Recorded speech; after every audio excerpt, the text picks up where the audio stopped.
fearing President Obama would take executive action to close the Guantanamo Bay detention center in Cuba.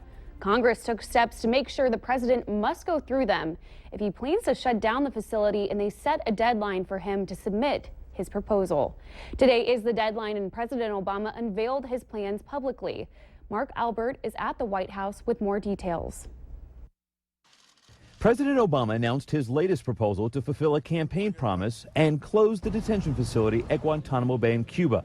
It's counterproductive to our fight against terrorists because they use it as propaganda in their efforts to recruit. There are 91 prisoners still being held at Gitmo. The plan is to transfer 35 of them to other countries. The remaining 56, including 9/11 mastermind Khalid Sheikh Mohammed, would be moved to a facility here in the U.S.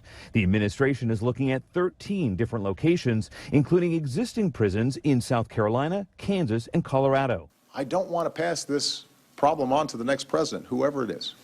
The White House says moving the prisoners to the continental U.S. would save as much as $85 million per year.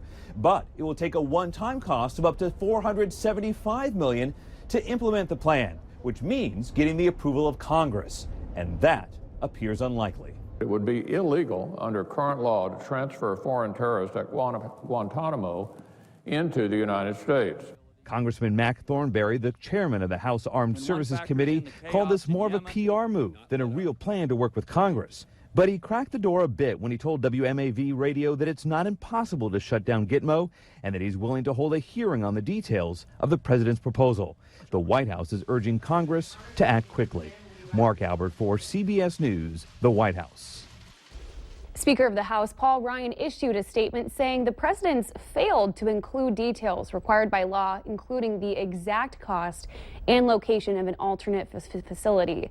He says Congress will not change the law to allow terrorist detainees on American soil.